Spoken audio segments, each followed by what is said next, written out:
Point number 27 है arithmetic mean. Arithmetic point एक main point है, तो हो सकता है कि एग्जाम में आ जाए। Adding all the numbers and dividing by the total number. अगर कोई डेटा सेट हमें दिया गया हो 2 4 6, इस सब को जमा करेंगे और जितनी उनकी तादाद होगी उससे डिवाइड करेंगे। 4 2 और 4 6 6 एंड 6 12 12 एंड 8 20। टोटल कितना नंबर 20 बना। 20 को 4 से डिवाइड किया तो क्या बना 5। इस डेटा सेट का अर्थमेटिक मीन क्या हुआ हमारे पास 5 आया। तो हम क्या करेंगे, इसको सिर्फ अनग्रुप डेटा तक पढ़ेंगे, क्योंकि ग्रुप डेटा जो है वो काफ़ी लेंथी होगा, वो हमारे एग्जाम में उसके आने के चांसेस जो है वो बहुत कम होंगे। इसके बाद एक मीडियन होगा कि median is the middle value of the data set when arrange in an ascending and descending order. कि अगर हम हमारे पास ऑड नंबर भी हो सकते हैं, इवन नंबर भी आ सकते हैं। अगर कोई ऑड नंबर्स का सेट दिया गया हो या ऐसा सेट जिसमें उनकी टोटल तादाद ऑड में आ रहा हो 1 2 3 4 5 6, ये ऑड आया तो एन क्या बना 5।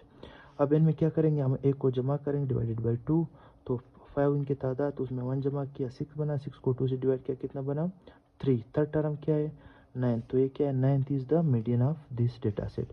अब फॉर इवन नंबर में हम क्या करेंगे, दो नंबर्स उठाएंगे, ठीक है। 4 हमारे पास टोटल नंबर है, तो n डिवाइडेड बाई 2 क्या बना हमारे पास सेकेंड टर्म आया। फिर सेकेंड टर्म में एक हम दूसरे को भी जो n आएगा उसमें क्या करेंगे, n डिवाइडेड बाई 2 का वैल्यू जो आएगा उसमें 1 प्लस करेंगे, उसके साथ जो दूसरा नंबर होगा वो भी आएगा। तो सेकेंड टाइम यहाँ पे क्या आया n डिवाइडेड बाई 2 हमारे पास सेकेंड टर्म आया। सेकेंड टर्म में जब 1 जमा करें तो थर्ड टर्म 6 एंड 8, 6 जमा 8 डिवाइडेड बाई 2। अब इसको क्या करेंगे 14 डिवाइडेड बाई 2 क्या आएगा 7, तो इसमें आएगा 7 is the median. 7 is the median of this data set. Okay. Mode the value that most occurs in a data set.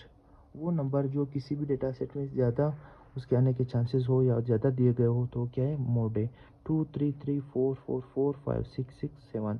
यहाँ पे 4 जो सबसे ज़्यादा बार रिपीट हुआ है तो 4 is the mode of this data set.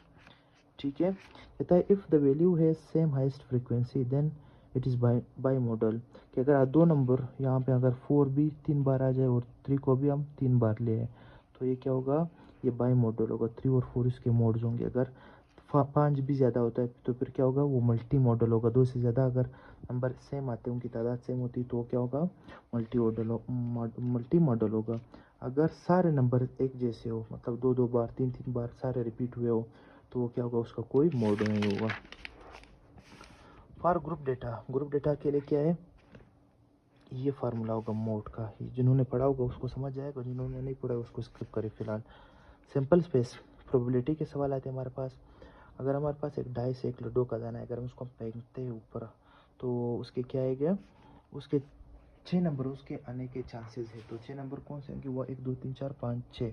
उसको क्या बोलेंगे, सिंपल स्पेस बोलेंगे। n into S is equal to 6।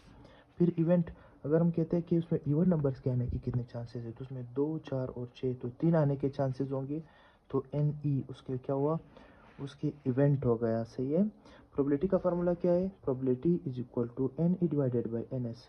N मतलब जो हमारे पास रिक्वायर्ड आउटपुट है और जो टोटल आउटपुट के आने के चांसेस है उसे डिवाइड करेंगे। रिक्वायर्ड इवन नंबर था 3, उसको हमने टोटल से डिवाइड किया 6, तो प्रोबेबिलिटी क्या हुआ 1/2 जो इक्वल टू 0.5। अगर की प्रोबेबिलिटी हमेशा क्या होगी 0 से 1 तक आएगी। अगर किसी नंबर की प्रोबेबिलिटी 0 होती है तो क्या है, वो बिल्कुल उसमें आने के चांसेस नहीं होंगे। अगर किसी नंबर के ज़्यादा होने के चांसेस होंगे, मतलब सब हर बार आने के चांसेस है, तो उसकी प्रोबेबिलिटी 1 होगी। ठीक है। Otherwise probability remains between 0 and 1। फिर है लीनियर इक्वेशन।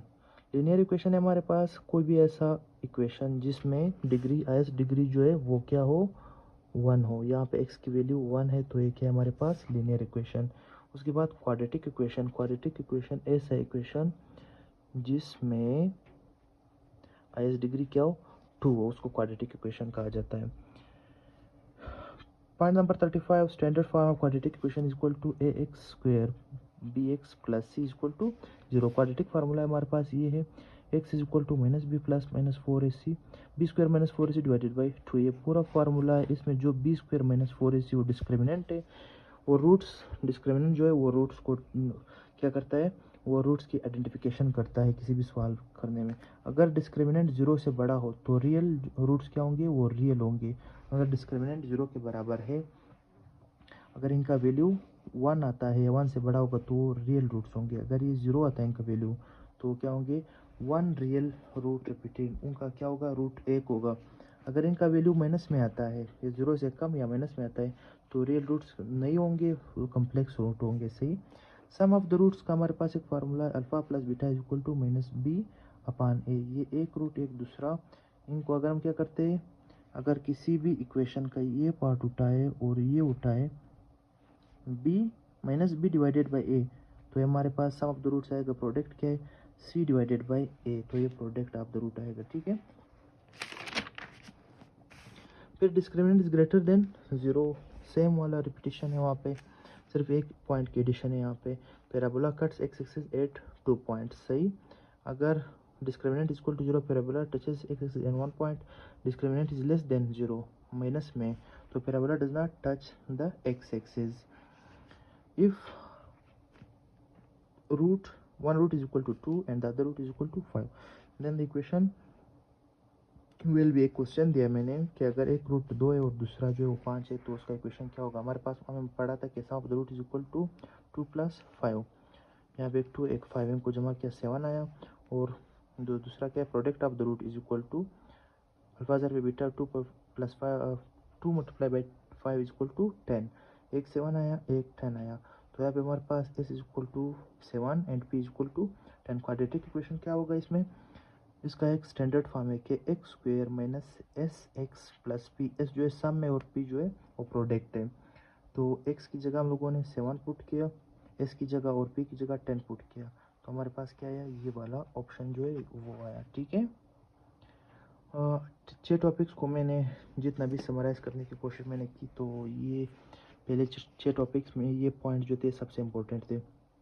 किसी को समझ ना आया हो तो दोबारा देख सकता है, दोबारा रिपीट कर सकता है, और जिनको समझ आया वो कोशिश करे कि आगे प्रोसीड करे। सही है। ये मैंने कोशिश की कि आप लोगों को सिर्फ और सिर्फ जो पहले 6 इंपॉर्टेंट टॉपिक्स थे उनको कवर करने की मैंने कोशिश की।